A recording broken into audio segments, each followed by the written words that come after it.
பிப்ரவரி 1. நமது அனுதின மன்னா ஊழியங்களின் வாழ்த்துக்களுடன் இன்றைய நற்செய்தி. நம் தகப்பனின் அன்பு. இன்றைய வேத வாசிப்பு 1 யோவான் 3, 1 முதல் 3 வரை மற்றும் 16 முதல் 24 வரை. நாம் தேவனுடைய பிள்ளைகள் என்று அழைக்கப்படுவதினாலே பிதாவானவர் நமக்கு பாராட்டின அன்பு எவ்வளவு பெரிதென்று பாருங்கள். உலகம் அவரை அறியாதபடியினாலே நம்மையும் அறியவில்லை. பிரியமானவர்களே, இப்பொழுது தேவனுடைய பிள்ளைகளாய் இருக்கிறோம். இனி எவ்விதமாய் இருப்போம் என்று இன்னும் வெளிப்படவில்லை. ஆகிலும் அவர் வெளிப்படும்போது அவர் இருக்கிற வண்ணமாகவே நாம் அவரை தரிசிப்பதினால் அவருக்கு ஒப்பாயிருப்போம் என்று அறிந்திருக்கிறோம். அவர் மேல் இப்படிப்பட்ட நம்பிக்கை வைத்திருக்கிறவன் எவனும் அவர் சுத்தமுள்ளவராயிருக்கிறது போல தன்னையும் சுத்திகரித்துக் கொள்ளுகிறான். வசனம் 16. அவர் தம்முடைய ஜீவனை நமக்கு கொடுத்ததினாலே அன்பு இன்னதென்று அறிந்திருக்கிறோம். நாமும் சகோதரருக்காக ஜீவனை கொடுக்க கடனாளிகளாயிருக்கிறோம். ஒருவன் இவ்வுலக ஆஸ்தி உடையவனாயிருந்து தன் சகோதரனுக்கு குறைச்சல் உண்டென்று கண்டு தன் இருதயத்தை அவனுக்கு அடைத்து கொண்டால் அவனுக்குள் தேவ அன்பு நிலை கொள்ளுகிறது எப்படி? என் பிள்ளைகளே, வசனத்தினாலும் நாவினாலும் அல்ல, கிரியையினாலும் உண்மையினாலும் அன்பு கூற கடவோம். இதனாலே நாம் நம்மை சத்தியத்திற்குரியவர்களென்று அறிந்து நம்முடைய இருதயத்தை அவருக்கு முன்பாக நிச்சயப்படுத்திக் கொள்ளலாம்.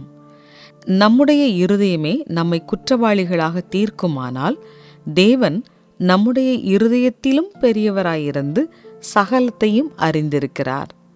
பிரியமானவர்களே, நம்முடைய இருதயம் நம்மை குற்றவாளிகளென்று தீர்க்காதிருந்தால் நாம் தேவனிடத்தில் தைரியம் கொண்டிருந்து அவருடைய கற்பனைகளை நாம் கைக்கொண்டு அவருக்கு முன்பாக பிரியமானவைகளை செய்கிறபடியினால் நாம் வேண்டிக் கொள்கிறது எதுவோ அதை அவராலே பெற்றுக்கொள்கிறோம்.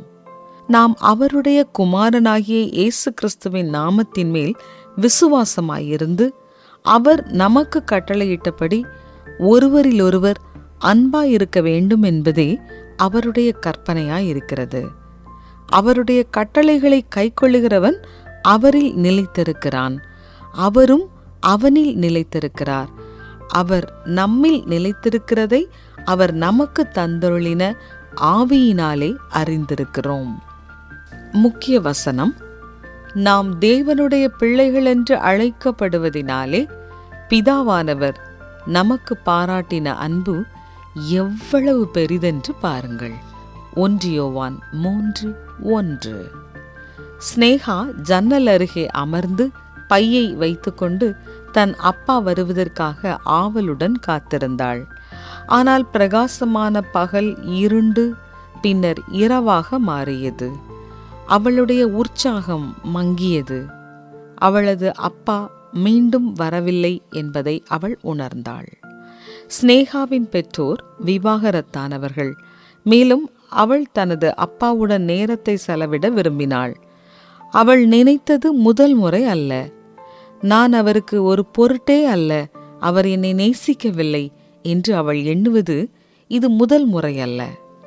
இயேசுவை இரட்சகராக பெற்றுள்ள நாம் அனைவரும், நமது பூமிக்குரிய பெற்றோரும் மற்றவர்களும் நம்மை ஏமாற்றினாலும் நம்மை நேசிக்கும் ஒரு பரலோக தகப்பன் இருக்கிறார், நம்மை ஏமாற்றவே மாட்டார் என அறிந்து கொண்டிருப்பது போல ஸ்னேகாவும் பின்னர் இதனை கற்றுக்கொண்டாள்.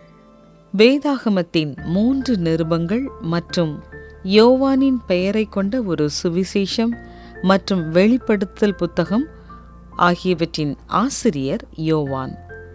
தேவனுடைய அன்பின் ஆழத்தை புரிந்து கொண்ட அவர் உண்மையில் தன்னைத்தானே இயேசுவுக்கு அன்பாயிருந்தவன் என்று அறிமுகப்படுத்துகிறார்.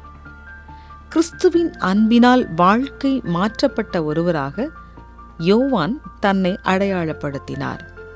நாம் தேவனுடைய பிள்ளைகள் என்று அழைக்கப்படுவதினாலே பிதாவானவர் நமக்கு பாராட்டின அன்பு எவ்வளவு பெரிதென்று பாருங்கள் என்று அவர் எழுதினார்.